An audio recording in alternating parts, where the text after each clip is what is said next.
before the show. Temporarily, I'm going to disconnect. Yeah.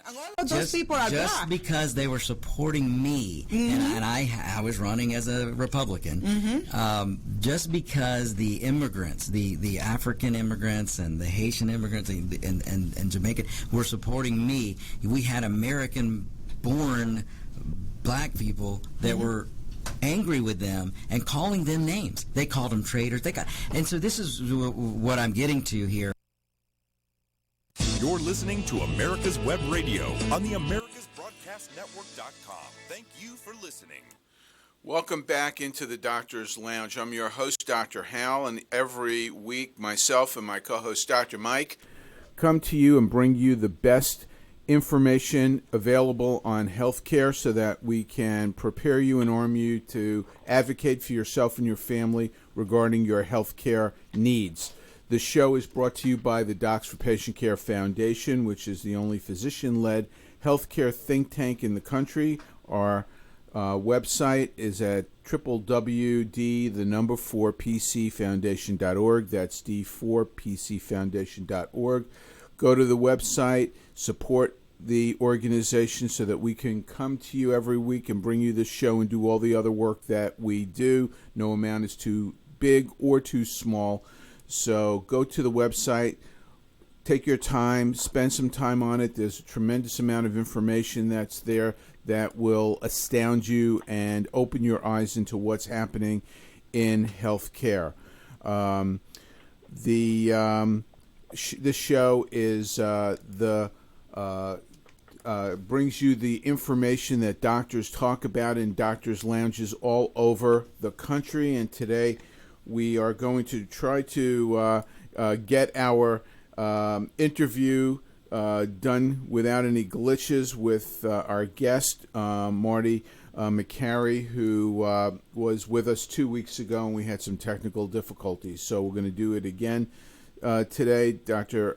Makary is a surgical oncologist at Johns Hopkins University, and he is a leading investigator into healthcare policy and wrote a very poignant book, The Price We Pay, What Broke American Healthcare and How to Fix It. He's currently on his book tour and has been kind enough for now the second time to take some time out and join us in the Doctor's Lounge. Welcome, Dr. Makary.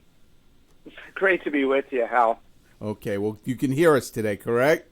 I can hear you well. I love it. Okay, well, great. So, first of all, the book that you wrote, The Price We Pay, this is not your first book, I know, but this book is what I have been going around telling people is a must-read if you are concerned with what's going on in healthcare. And actually, for someone who has spent over a decade researching healthcare issues and understanding what the problems are, probably better than most people, I actually learned new things from your book, and it not only informed me, but it made me angry. Is that some of the response that you're receiving out there when you're talking to people? I have heard that the book is infuriating and at the same time has a lot of bright spots. I try to basically be very honest about the problems, but for every problem, I present a solution or a disruptor. The innovators right now are giving me hope in healthcare. And so, especially in the last third of the book, I basically explain how we're going to get out of this mess. And to be honest with you, it has nothing to do with the government. Okay, the politicians talk about different ways to finance our broken healthcare system. They don't talk about ways to fix our broken healthcare system. And the reason to write a book is if you feel there's a story that needs to be told that is not being told. And right now, that story is that the affordability crisis in healthcare is not due to a government policy. It is due to middlemen, pricing failures, and it's due to inappropriate care. And those are the things that are very fixable. So Marty, the big problems in healthcare, and you've taken the time to really try to lay out a case for all the parties who are responsible, or who at least are have a hand in driving the cost of healthcare up. Is there any one group or any few of these interests that play a major role in why healthcare is so expensive? Well, I think that a topic that we don't really hear about is the middleman industry. I mean, there's good people in healthcare trying to manage the intermediary processes. Look, we need people to supply things for our hospitals. We need the light bulbs to work. We need people to hire staff. We need companies to come in with new inventions. Look, we need people who are not patient-facing. I'm not suggesting that we wipe out the entire business of medicine and just have doctors and patients.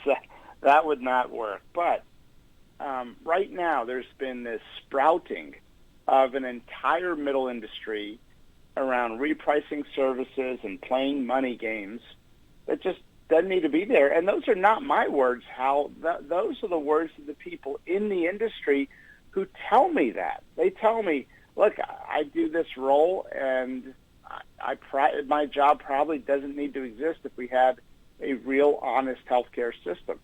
And so that's one of the big stories. Look, I don't think we have, and I think you'll agree with me, Hal, we don't have horrible people working in healthcare. We don't have diabolical people leading hospitals or insurance companies or some of these middle industries.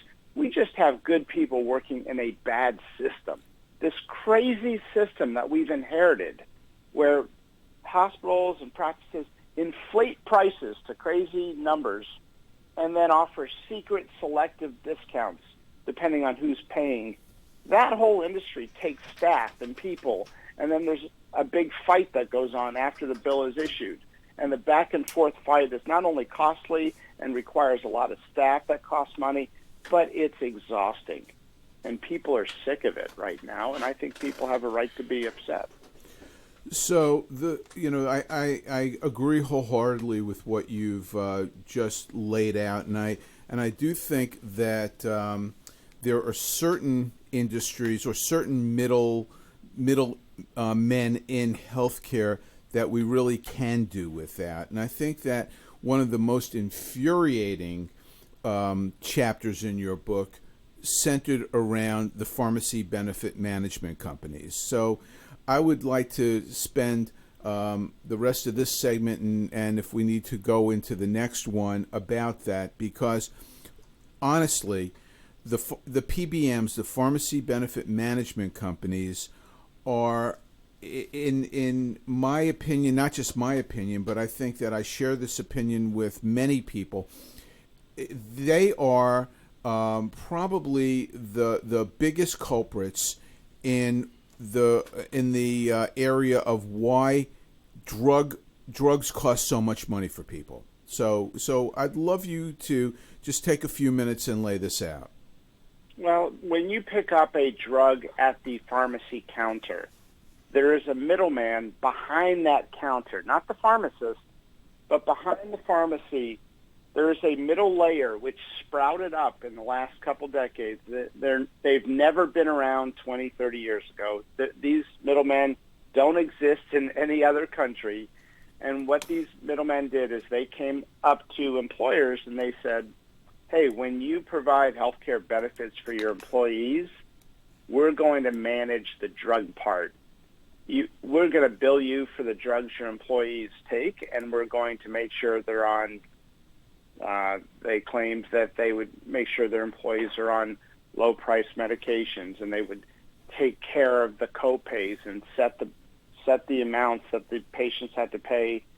And what they did is they started telling the employers, oh, here's the list of medications your employees took. Pay us for these medications, and we're going to divvy out the money to the pharmacy. And guess what? They were cheap with the pharmacy. They were setting high copays for the patient sometimes, and they're overcharging the employer. They were gouging, and they are gouging. Now, this middle layer, pharmacy benefit management, is not a service that is completely useless. Sure, they're educating patients. They might set up a mail order for somebody who needs critical medication for life. There are some services that can be of value, but the contract that businesses have with their pharmacy benefit manager is such that the businesses are getting ripped off all across America. Most businesses in America are getting totally ripped off, and they can renegotiate that contract. They can get a better deal. I show how businesses save $500,000 overnight sometimes by just insisting on none of the money games in their contract with the PBM. And so you realize, why do Americans have stockpiles of medications at their home that they've never had before in history? Because the PBMs are just shipping them out, and they're oversupplying patients, and they're getting patient prescription renewal requests signed by doctors, even though the patient never asked for one. And there are so many of these money games going on. The biggest is just price gouging. And so you have these crazy games really right now threatening the public trust of the medical profession, selling mass numbers of medications we've never had before. Patients have stockpiles of these medications. And by the way, this whole middle layer is fueled by a kickback from pharma to the middleman, and that kickback is known in the field as a rebate. If you've heard of pharmacy rebates in the news, that's because we sounded the alarm.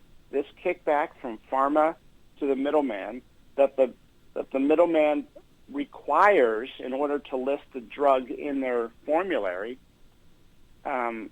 it's crazy. It violates the anti-kickback laws, except the industry got their own law passed in 1987 to allow it. And so let's not call it a rebate anymore. It's not a rebate on cornflakes, trust me. This is a kickback. Yes. And it's wrong. It is completely wrong. And I'll just tell a quick anecdote. I was visiting my cousin who's now on Medicare Advantage this past weekend, and he's on hormone replacement. He's taking testosterone replacement, and he has got Medicare Advantage, and his I think it's his plan is through United Healthcare. And he was telling me he is paying $225 a month for testosterone. Now, as a urologist, I know how much testosterone costs, and I just flipped out. I said, that's ridiculous. You can pay cash for your testosterone and pay far less than your copay through your AARP negotiated Medicare Advantage through United Healthcare. And I showed him how he could get his testosterone for $43 a month. And you that chapter in your book about the kickbacks is it just completely blows the water out of this. It opens people's eyes that the reason why his copay is $225 is because UHC owns the pharmacy benefit management company, and they're making money on both ends of the transaction. Yeah, all these middlemen were bought by insurance companies in these mega mergers over the last several years. I mean, let's turn off. How can we turn off the cable news channels that will tell us we're a divided country and all this nonsense? Look, what American voter supports kickbacks like this? Nobody. And Marty, we're at a hard break right now, so we're going to pick this up because this is so important when we get back in the next segment. So please stay with us. The Docs for Patient Care Foundation is your way to join the fight and become a member of an organization created by doctors for patients, dedicated to fighting for your healthcare freedom and preserving the doctor-patient relationship. Get a pen and paper. Write down docs4patientcarefoundation.org. That's DOCS, the number 4, patientcarefoundation.org. Go to our site and please make a generous tax-deductible donation and join the fight today. Thank you. This is Ron Camacho, host of the Business Hour, on Fridays from 10 to 11 a.m. Join me as I talk with passionate professionals on a program that profiles the best businesses, business professionals, business practices, and fascinating individuals to get an insider view of how America works. 10 to 11 a.m. on America's Web Radio. The Docs for Patient Care Foundation is your way to join the fight and become a member of an organization created by doctors for patients dedicated to fighting for your healthcare freedom and preserving the doctor-patient relationship. Get a pen and paper. Write down www.docsforpatientcarefoundation.org. That's www.docsforpatientcarefoundation.org. Go to our site and please make a generous tax-deductible donation and join the fight today. Thank you. You're listening to America's Web Radio on the AmericasBroadcastNetwork.com. Thank you for listening. Welcome back into the Doctor's Lounge. I'm your host, Dr. Hal, with my guest, Marty Makary, who is the author of The Price We Pay, a book that I highly, highly urge every listener to purchase because it will open your eyes about what is happening in healthcare. Healthcare is not an insurance crisis. Healthcare is a cost crisis, and Dr. Makary points out why healthcare is so expensive in this well-written book, which is doing quite well, isn't it, Marty? It hit number 13 on one of the lists. I'm really pleased with the uptake of it. That's great. So hopefully after this show, that will even go up higher because of the reach of the Doctor's Lounge. So we were talking about the fact that the people who profit from the news are trying to tell us that we are a divided country, and we have this problem, this real existential problem in healthcare, and we need to make a decision about which direction to go. And I think that that's in part true. And I'd love for you to, I know that you're not taking a political stand in your book, but I would like you to just kind of opine if having a government-run healthcare system, to me, seems like it would make the problems that you are enumerating far worse than they are.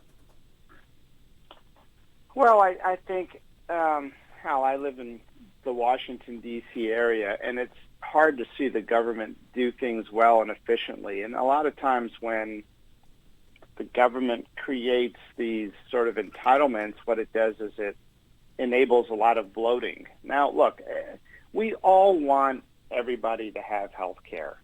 I mean, I'm sure there's someone out there in America who's a horrible, diabolical person that wants people to suffer. But look, we all want that. Doctors, for the whole history of the medical profession, have taken in anybody regardless of their ability to pay, which, by the way, is getting harder to do now because the hospitals won't allow us to do it.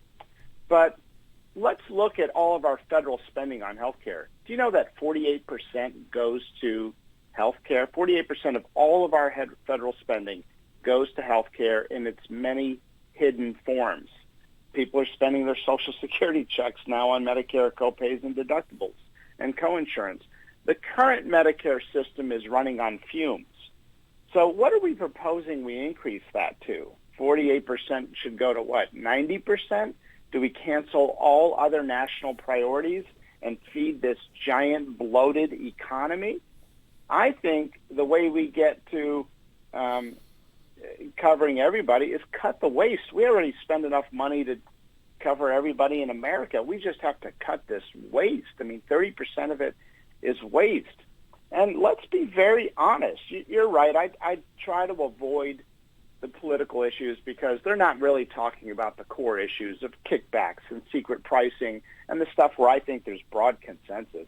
I don't think we're divided on health care. But let's, because you brought it up, let's be very honest about the Affordable Care Act. It did three things. It intended to do three things, okay? Ban some dirty practices in the insurance companies like pre-existing condition selections. And you know what? It did that. There was bipartisan support. All Republicans and Democrats agreed on those provisions, keeping kids on your parents' plan until they're 26, getting rid of lifetime caps, and protecting pre-existing. That was good. Okay, let's just be honest. That was a good piece of it. The second thing it tried to do was expand coverage. It didn't do that entirely. It did that for part of the uninsured, and we can argue if that was an efficient way to do it or we overpaid for that compared to other ways we could have done it. And the third thing is it claimed to lower health care costs. How it did not do that, that's not my opinion. It failed in that goal. Now, repealing it does not lower health care costs. Okay, it failed to lower health care costs, so getting rid of that law does not lower health care costs. We need to address these root problems, and I think there's broad consensus in the United States about how to go about this if we can create healthcare literacy. Right, I think that you can get a coalition of people who are involved in healthcare who would support that, and I think that you can get the public behind that because people are tired of watching their health care costs go up and the value for the money that they spend go down. And a large part of that is because they are health care illiterate. And that's really what the people like yourself, like me, like others who have devoted their spare time to trying to bring some kind of semblance of I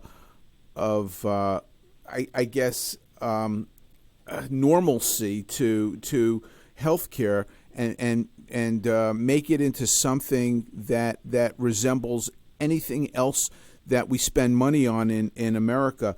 I think it's a goal worth striving for. So you've again I want to talk about some parts of your book and some of the other culprits.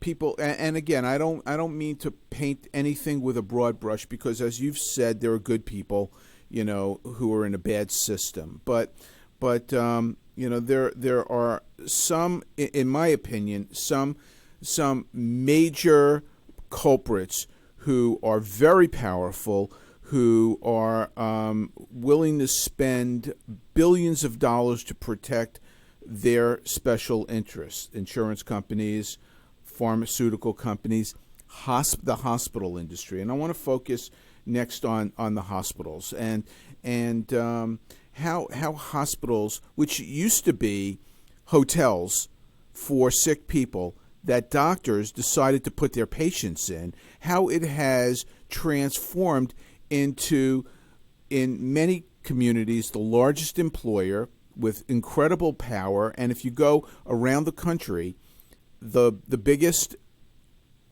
building projects in major cities are these enormous shrines to healthcare that are called hospitals. So how did this happen, Marty? Well, what we've done is we've basically allowed hospitals to abandon their mission. If you look at the history of American hospitals, they were built with a charter to take care of people and be a safe haven when folks are vulnerable and sick. And that's our great medical profession heritage.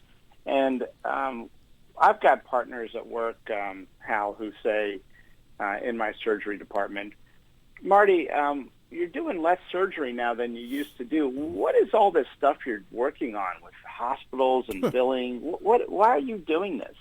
And I tell them, look, we can have the cure for cancer, but if people don't trust us, those cures are no good. Mm-hmm. And right now we have a serious credibility problem with the public because of these money games, because hospitals have lost their mission and are price gouging people and playing money games. And you're right. Go to cities in America, you'll see an entire town revitalized by the growth of this medical industrial complex. Go to Pittsburgh. What do you see in Pittsburgh? UPMC. Skyscrapers of healthcare buildings.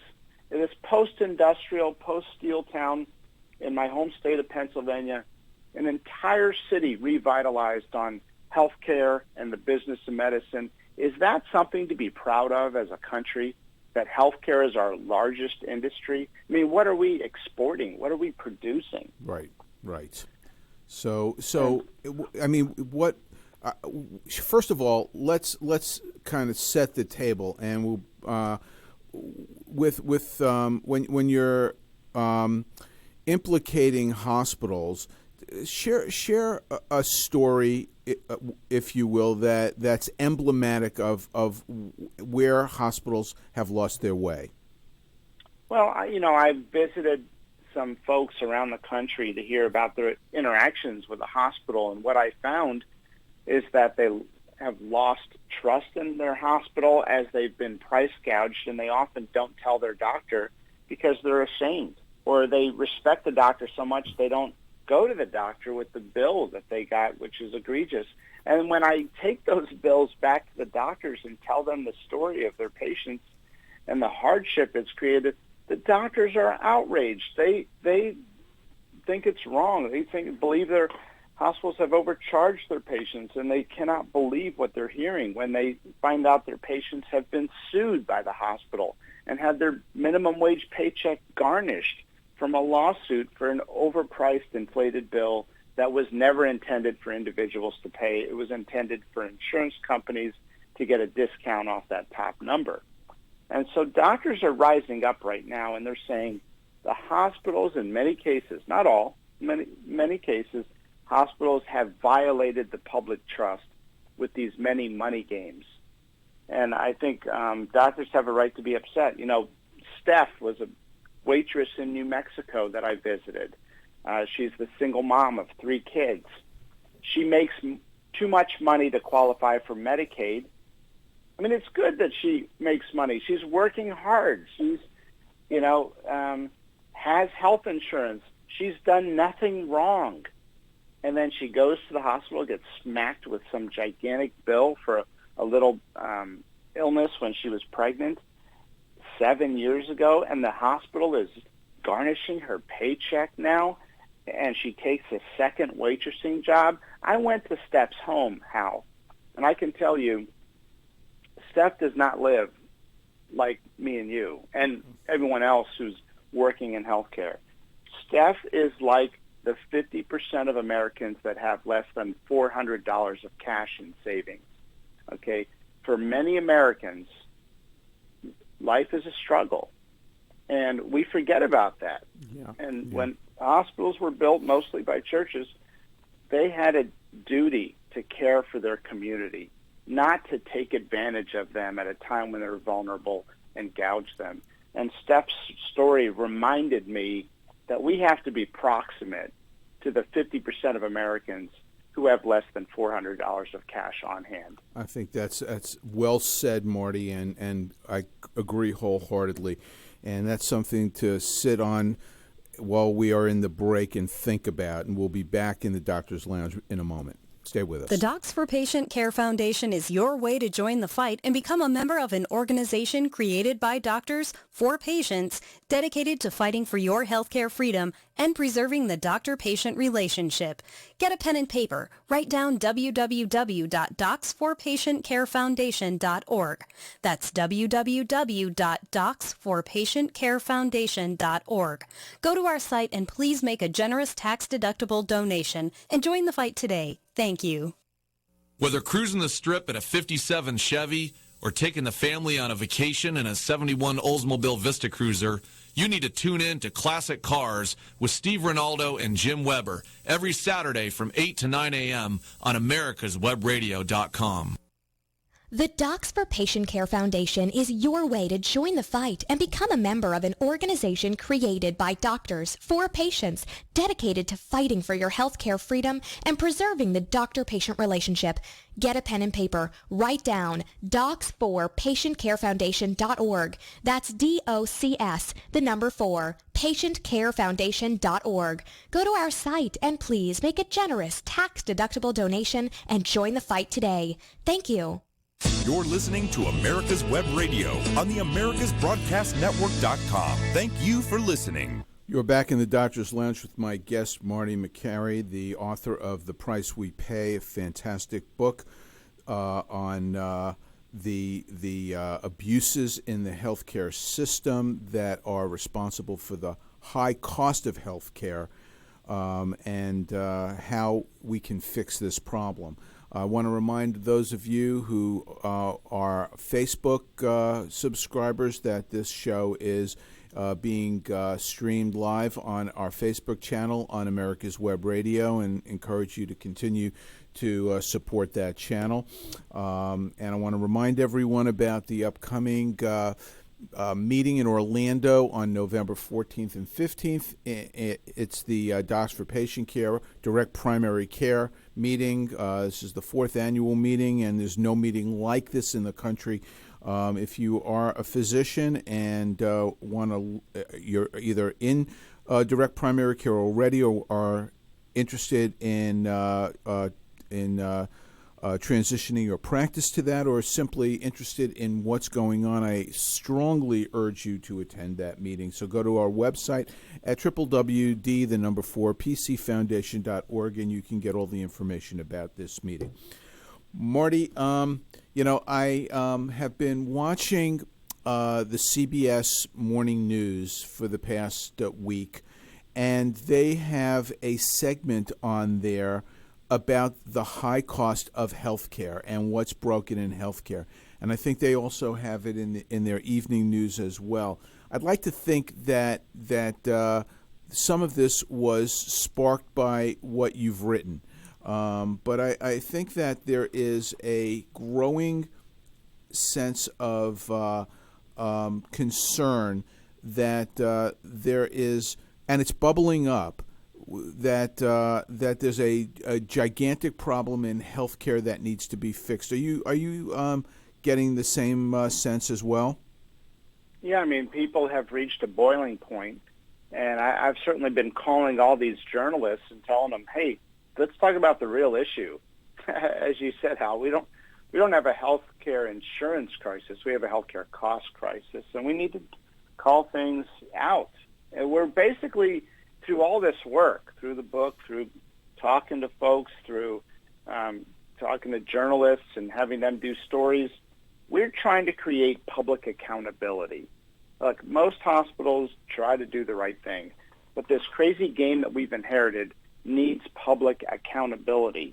And when you have a hospital charging somebody over $500,000 for a basic surgery, that we know the going price of that procedure is 10 times less or even below that, we need some public accountability. When you have giant corporations running healthcare from, several states away in some corporate tower, there are hazards to that. And the biggest hazard is losing touch with the front lines of medicine and not listening to doctors and abusing their power. And there's where accountability can get hindered. And that's why we need to just remember, when hospitals were built, they were built for their communities, by their communities. And by the doctors. Doctors' hospitals existed in every community around the country, and doctors they were intimately involved in the management of the hospitals, and that no longer is the case. The first hospital built in the United States was Pennsylvania Hospital. Dr. Benjamin Rush, one of the 5 physicians who signed the Declaration of Independence, was one of the most respected Americans at the time of the Revolution. Okay, him and Benjamin Rush and Benjamin Franklin died around the same time, and the President of the United States at the time, John Adams, said, both Dr. Rush and Benjamin Franklin had significant contributions to America, but by far, Dr. Rush had more. And that's because he was respected. Yes, and doctors still have the respect of patients, I think, and it's our responsibility to try to protect the public from what's going on. And I think that you're waving that flag and making a great case. And I think that with regard to hospitals and how powerful they've become, and I'm on this bandwagon as much as anyone. I think part of the problem, and I'd like you to weigh in on this, is the lack of competition in the marketplace, the over regulation of physicians, and the rampant power that hospitals have been given. They've basically been given the keys to the kingdom. So certificate of, there's some topics that you didn't touch on in your book that I'm going to bring up and play rapid fire with. So certificate of need. We've talked about that issue on this show multiple times, and we don't need to I think define it, but it's basically anti-competitive laws that exist in 35 states. Share with us where you stand on this and how this is hopefully going to be part of the solution for this problem. Well, the idea that the government's going to tell us where we do or don't need doctors in hospitals and where we can and can't have clinics and hospitals is a little laughable. The reality is that process has been corrupted in some states. It allows hospitals to penetrate those committees and create market dominance. And if you look at the purpose of certificate of need states, if the purpose was to create a way to sort of make sure there's only the appropriate growth of hospitals, they've failed in their task.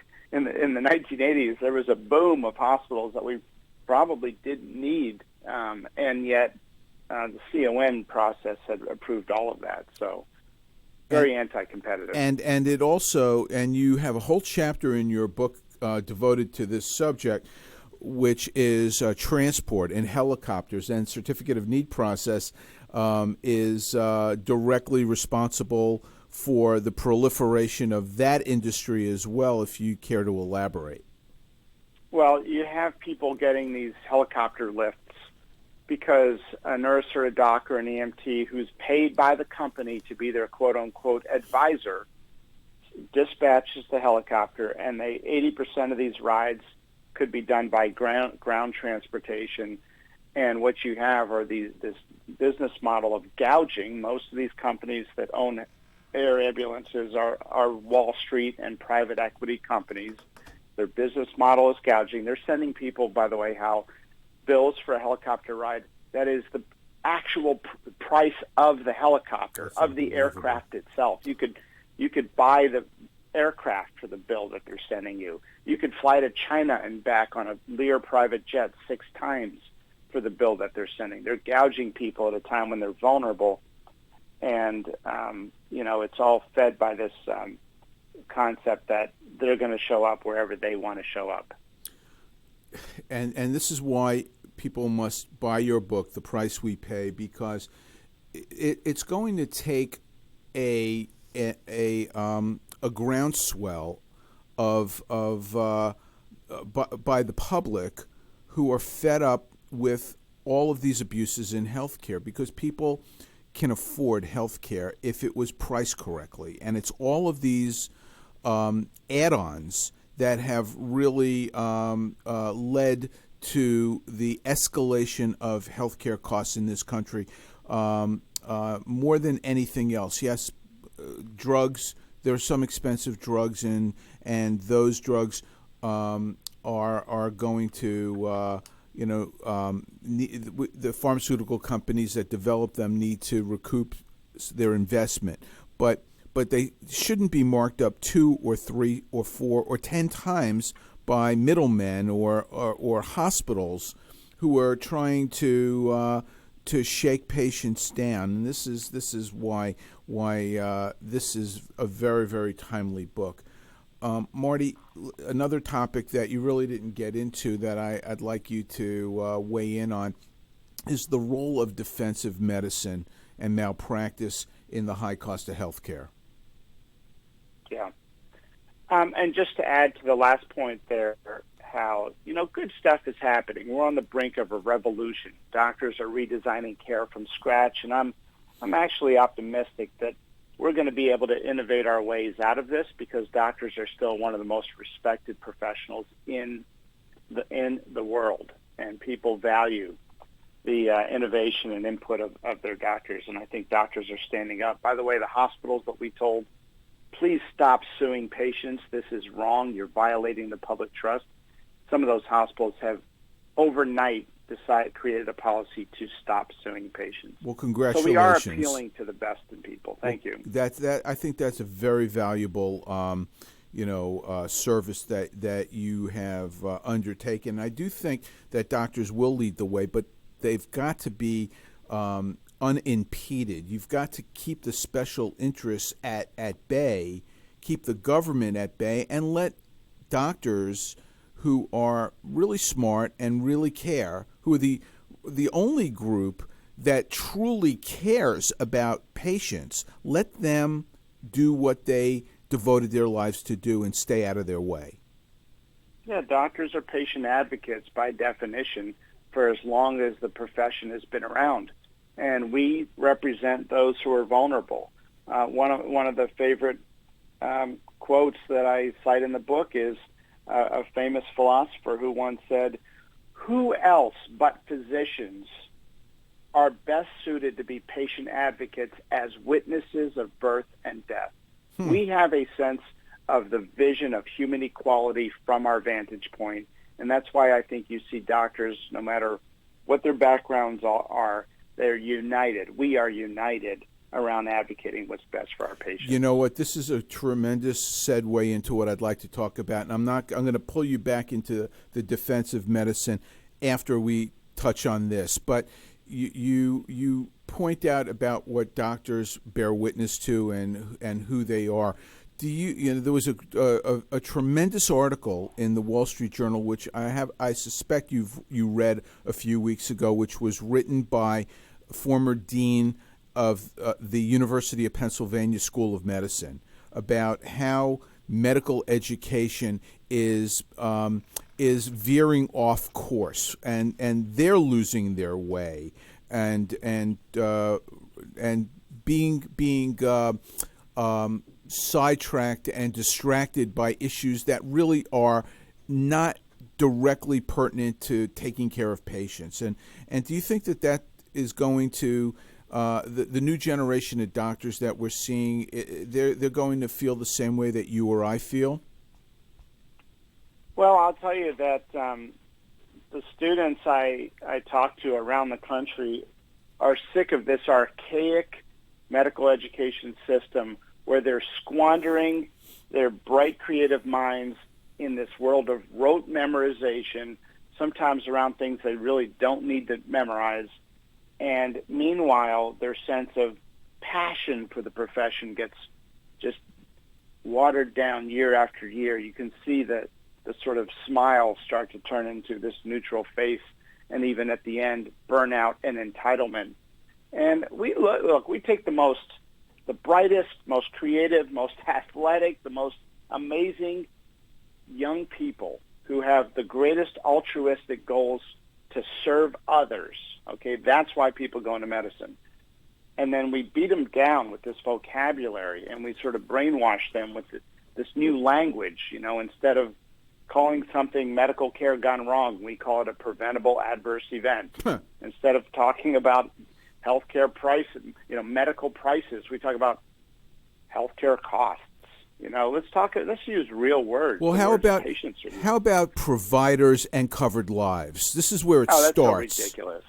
That's absurd. I mean, look, are we letting economists determine how the art of medicine should be defined?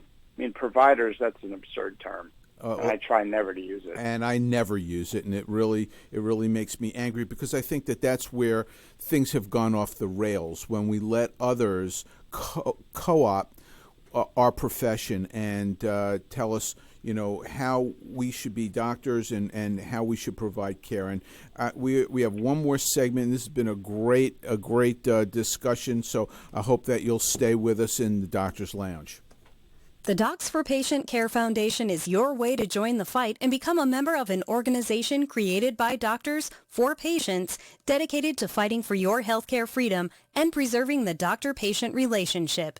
Get a pen and paper. Write down www.docsforpatientcarefoundation.org. That's www.docsforpatientcarefoundation.org. Go to our site and please make a generous tax-deductible donation and join the fight today. Thank you. Hello, I'm Dr. Mike Karuchak. Have you ever wondered what doctors talk about amongst themselves? If you do, join us on the Doctor's Lounge and hear the doctors' conversations amongst themselves. Join me and my co-host, Dr. Hal Scherz, every Thursday morning, 8 to 9 a.m. The Docs for Patient Care Foundation is your way to join the fight and become a member of an organization created by doctors for patients, dedicated to fighting for your healthcare freedom and preserving the doctor-patient relationship. Get a pen and paper. Write down docs4patientcarefoundation.org. That's DOCS, the number 4, patientcarefoundation.org. Go to our site and please make a generous tax-deductible donation and join the fight today. Thank you. This is Ron Camacho, host of the Business Hour, on Fridays from 10 to 11 a.m. Join me as I talk with passionate professionals on a program that profiles the best businesses, business professionals, business practices, and fascinating individuals to get an insider view of how America works. 10 to 11 a.m. on America's Web Radio. You're listening to America's Web Radio on the AmericasBroadcastNetwork.com. Thank you for listening. We're back in the final segment of the Doctor's Lounge. Thank you for being with us today with my guest, Dr. Marty Makary. Marty, I got 3 things I want to cover before the end of the show, so let me just get right into them. The role of defensive medicine and malpractice in the high cost of healthcare.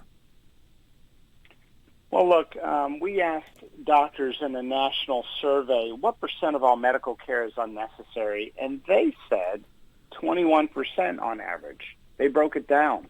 25% of all diagnostic testing, 22% of medications, and 11% of medical procedures.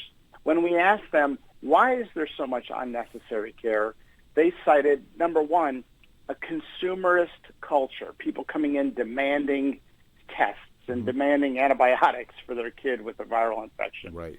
And the second was fear of malpractice.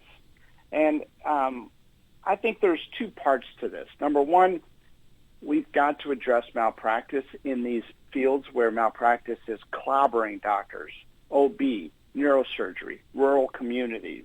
Now, for me in my field, malpractice is not a huge problem in cancer surgery and GI surgery. I pay about $30,000 a year in malpractice coverage. Talk to OBs; they're getting hammered right now.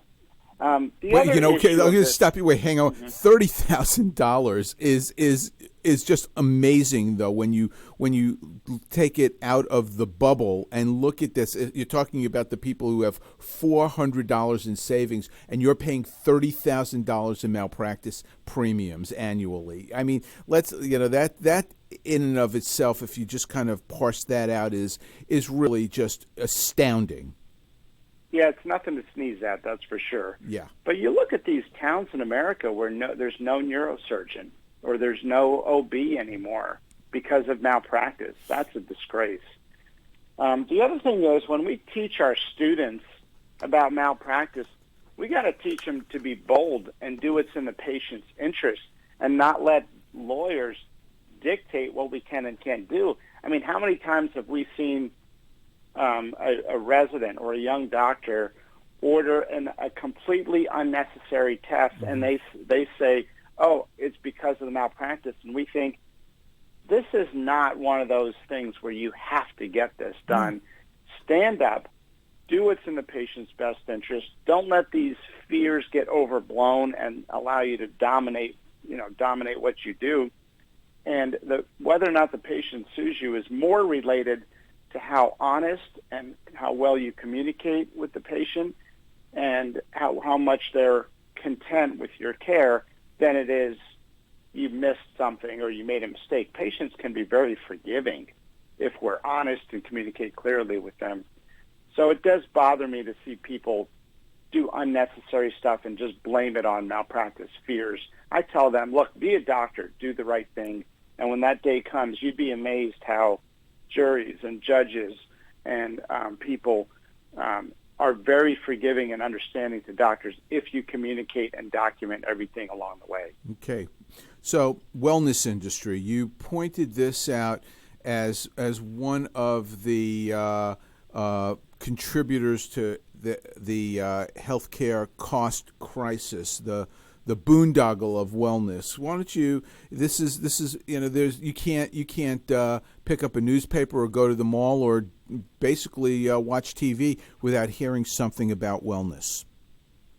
Well, look, we all want people to be well, first of all, okay? No one is against wellness. I'm not against wellness, and you're not against wellness.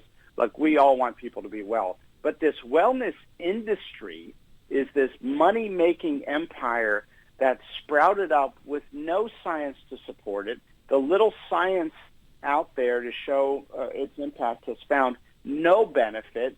It's been largely a waste of money, and it was born by this puff article written by some of the Obama advisors who basically believed that this was going to help, and they wanted it to be true, so they published this article in Health Affairs, famous article I cite in the book, that cited the return on investment on wellness programs. Well, guess where they got that from? They pulled it out of thin air.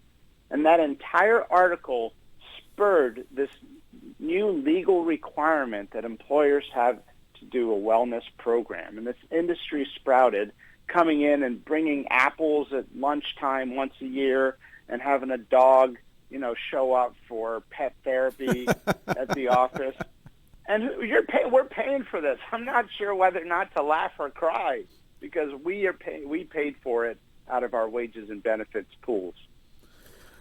All right, so this show often it reeks of negativity, and that's because healthcare is just so frustrating. There's so many problems that we point out that need to be fixed. And I know in your book you have done you've made an effort to try to show how we can get out of this death spiral, if you will. So in the last few minutes of the show, give us a few rays of hope how this problem could be turned around. Well, we're seeing this an incredible growth of relationship-based medicine. This new movement of doctors that are saying no to billing. I'm not just talking about concierge medicine. I'm talking about clinics that are saying primary care is broken. We're going to convert the billing room to a community room. We're going to work on a globally capitated or lump sum basis. These clinics are sprouting up all over the country. They're called IORA, ChenMed, Oak Street, Landmark, GenCare. And they are saying no to billing and no to the throughput model. And they are saying yes to relationships and building communities. They're treating one of the greatest public health epidemics today no one's talking about, which is loneliness. They're creating communities for their patients. They teach cooking classes for diabetes. They manage back pain with ice and physical therapy as much as they do with surgery and opioids. And so they're doing good work. This is a bright spot. It reduces overall healthcare costs. The data's coming in, and it's one of the really exciting things. On the pricing front, doctors are listing their services on mdsave.com and other online platforms like Clear Health Costs. And we're seeing a new marketplace because if airlines billed us after the flight, they would be gouging us. Okay, if there were no prices on travel sites, you'd have a market feeding off of price gouging. And that's what's going on today. And in Carlsbad, New Mexico, where CNN did a story on our work, I went to the radiology counter and said, "How much is a CAT scan here?" She said it's about $5,000, but if you go on mdsave.com, you'll see our hospital has it listed for $500. And that is the power of the free market. We're seeing competition come back to healthcare. Okay. So what can people in general do? What if they read your book and they are angry or they are motivated? Tell everyone how they can be a part of change. Well, we're trying to encourage doctors and all health professionals, not just doctors, all health professionals to say, hey, we want to be a model medical center or group in the community. We want to have billing practices that are so fair and honest that people are attracted to us because they know they're going to be treated well medically and they're going to be treated with billing quality. Billing quality is medical quality. Financial toxicity is a medical complication. And hospitals are taking a code of conduct pledge that we've put on restoringmedicine.org, where we've given people guidance on how to fight unfair medical bills. And we tell them, talk to the doc, because the docs, when they know that you need help, we have a history of responding, and we will be your advocate. We're getting docs to talk to their hospital executives and their boards about public accountability around a lot of the stuff that we talk about. Employers can choose better health insurance and pharmacy plans using honest brokers and not ones taking kickbacks, and I explain how they can do that. There's a lot of good stuff happening, and there's a lot of stuff that we can do regardless if the government ever does anything to help us.